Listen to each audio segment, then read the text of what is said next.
On market since 1842, and that's a good thing. So this can be part 2 of this video, because the first one we had the rainbow flag of death, if you know what I'm saying. For some reason it doesn't show up, so I'm not going to show the article. All right, so Jason Zweig, the Wall Street Journal, had an article that talked about how this is the worst bond market since 1842, according to Ed McQuarrie over at Santa Clara University. He's a professor emeritus at Santa Clara. And I like Ed. He's done a number of videos on, or a number of articles on Roth conversions and whatnot. But anyway, the issue that Jason was talking about is we had a 100, what did we say? The yields have gone up 100 basis points, 100%. In fact, on the 10-year Treasury, it's gone up even more. And let's just take a gander, shall we? The 10-year Treasury has gone up 2.8. Ooh, look at this getting smoked now. But it's gone up. The 10-year Treasury has gone up from like basically 250 basis points. 2.5%. It's crazy. I mean, 1.5%. Point being is that we have a much higher yield. And as yields go up, the prices go down. So the prices are here and the yields are higher. Or as you could say the other way, as prices go down, the yields go up. What's first? Chicken and the egg is actually price. So what happens here is you got a much higher yield, which means you're getting a much higher future return, because the bond returns are contingent solely, my friends, on yields. That's it. Has nothing to do with price volatility, has everything to do with the income you're getting. Now, Jason was talking about you want to reinvest your bonds. You can't reinvest bonds. You can't. Bonds are not reinvestable. Now, you can reinvest bond mutual funds and bond ETFs, but they're not actually, the managers of those aren't actually reinvesting in those same bonds you own. What they're doing is they're buying other bonds. They're consolidating all the cash from the reinvestment income they're getting, from the income they get from the coupons. They're going around and buying future bonds with that money. I hope that makes sense. You specifically cannot reinvest in bonds. That's impossible. And again, as I said earlier, a bond is a certificate. CD, just a CD. I mean, it's not a certificate of deposit, but you get it. It's a certificate. It's basically saying you have these coupons on the bottom. You're clipping the coupons and you're returning those to the issuer of the bond. In return, you're getting an interest payment off that. $600 a month, $500 a month, $2 a month, whatever it is, $2 a quarter, $100 every year, whatever it is. But they're not reinvesting it into the bond like a certificate of deposit or like a stock or like a mutual fund. They're not buying more shares of the bond.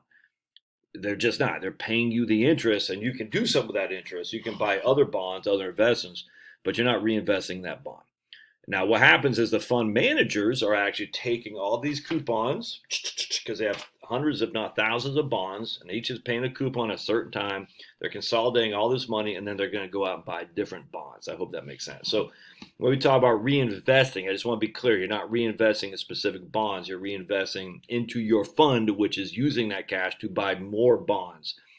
But it's important to do, because as you're doing that, you're buying at a higher coupon, a higher yield, I should say. So remember, a coupon is just simply what the issuer is paying at the issuance of the bond. I'm a Josh Scanlon Inc. I'm issuing a $100,000 bond. I will pay you 3% a year. All right, that's $3,000 a year. That 3% is a coupon that is on the bottom of the bond. And they don't do this anymore. It's all electronic now. It says, to whom the holder of this is, you will receive $3,000 a year. $250 a month. Bonds typically don't pay monthly. Whether that be $750 a quarter, $1,500 every 6 months, whatever it is. To whom is the holder of this, you will get a coupon, and you're going to get that $3,000 a year. That's it. No more, no less.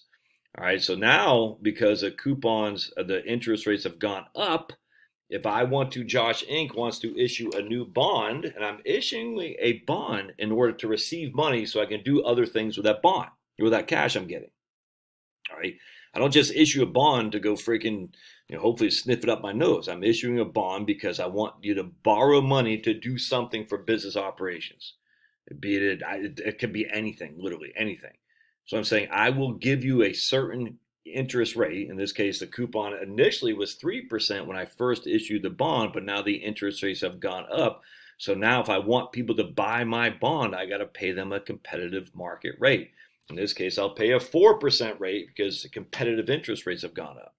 So now I'm saying, look, I will no longer, I'm not going to get away with paying you 3% because no one's going to buy my bond. So I'll have to increase my interest rates in order to get people to buy my bond. So people say, all right, I'll buy your bond at 4% now. So that's all you're going to get. Now you're going to get $4,000 a year. What happened to my 3% bond? It's still paying $3,000 a year. That's not going away. But just as interest rate cycle have changed and gone up, now new bondholders are getting paid more. And that's all there is in a rate of return. That's it. Prices of bonds are relevant. It's always a coupon. And now when you, at issuance, now when you buy it, if it's, well, give you back to that 3% bond, for example. So now that the 4% bonds are being issued, the 3% bonds inherently become less valuable because the same Josh Inc., the same company, I can buy a bond for 3%, $3,000 a year, same credit quality of Josh Inc., or I can buy a bond of 4%. What do I want? Do I want $3,000 a year or do I want $4,000 a year? Well, of course I want $4,000 a year. So to get me to buy the 3% bond, I've got to lower my price.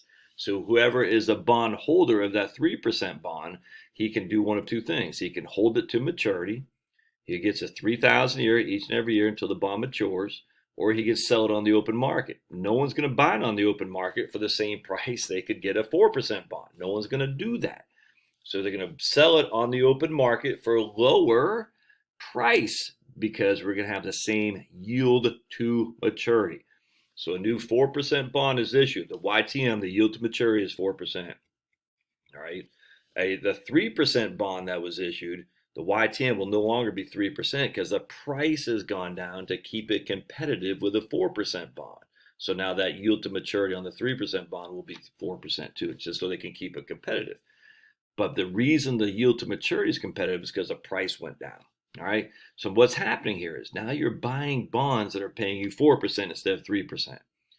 All right. And that just means you can lock in a higher rate of return going forward. Now, in the interim, that 3% bond has taken on the chin, a 4% decline, a 10% decline. We're seeing that right now. We're seeing bonds get knocked around. In fact, I think Jason was saying the first 4 months of the year is the worst it's ever been in bonds in terms of any calendar year. That's what Jason was saying from the research that my man Ed McQuarrie had done. So that's how violent this first 4 months of this year were. Now, a lot of people say, oh, they're going to keep raising and the bond's going to get killed. No one's held to talk about, man. The Fed has run out of bullets. There's no other way around it. The Fed has no bullets left.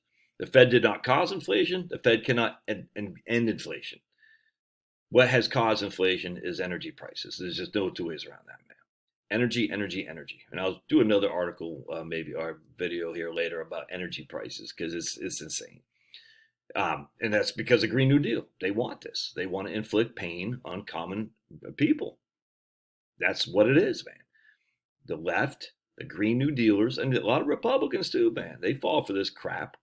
They want to live large while you and I live like paupers. That's just a fact. So if they can make us not fly, they can make us pay more for energy prices, which goes down to fertilizer, goes down to food. They're going to pay more too, right? But they have the money to do that. Commoners don't. It's evil, dude. Green New Deal is evil. It all falls back on the Green New Deal. And again, the Green New Deal has never passed. Okay, in name only. It's been passed in Europe for the similar things. Just look up Drax, Drax, Drax in the UK. It's freaking evil crap, dude.